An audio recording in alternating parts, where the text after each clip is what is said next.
Hi, this is Sarah again, speaking to you, motherhood from an African woman's perspective. So today we are continuing with our series, how to raise your children in the diaspora so you don't end up in jail or have them taken from you. And so today we are going to talk specifically about language.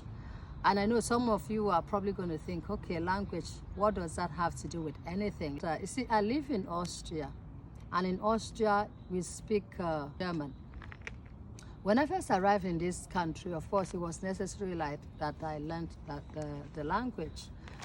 But because of some personal issues, I was not very keen on learning the language.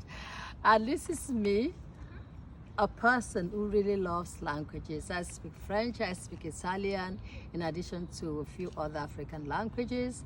And so you would have thought that German, I would just jump into German, but I did not. Why didn't I jump into learning German? Well, that's a story for another day.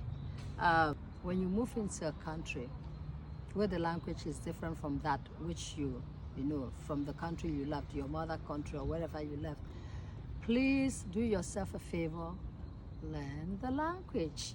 Don't say, well, I have friends or my friends speak English the way I did, or my husband and I will speak English, so what do I really need to know the language for? Because you do need it. Do you know why you need it? To give you confidence, first of all. And again, don't forget that your children are going to go to school in this place. And so if you move to a place, for example, that speaks German, the way we do here in Austria, it's likely that your child is going to go to a German-speaking school, since the child is going to be raised here. So your kids are going to have homeworks, and you need to be able to understand at least enough to see them through, to guide them through their homework, to make sure that they're doing the homework correctly or properly. Because the thing is that here, you've had cases in here where children, brilliant kids that you know are smart, they've gone to school because they didn't understand the language very well. The teachers have written them off as being not very smart. I don't want to say dumb, but they will say, oh, they are not very smart.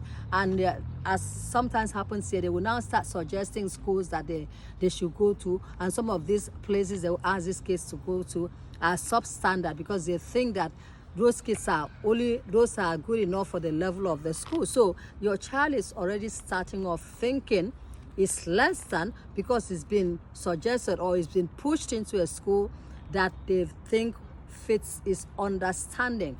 So that's why you have to learn the language. It's one of the most important things that you have to do, one of the most vital things to do when you move to your new country as an African woman who hopes to raise a child in the diaspora. If you don't understand the language very well, for example, and instructions are given from school, and you don't even know what they mean, and you ignore them because you don't know what they mean, it might be something so vital. And if you're not attending to them, or if you have a series of them that you have not attended to, the school authorities might think that you're not a very fit parent. They'll just think, okay, that you don't really care.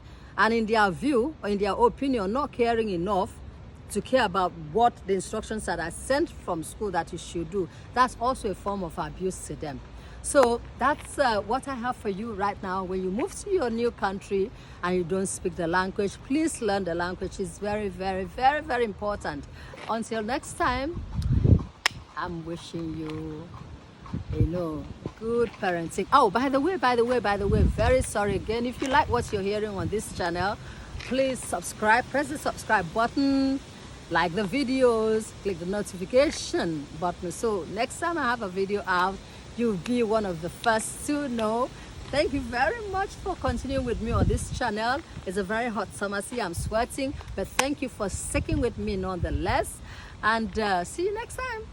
Have a good summer too.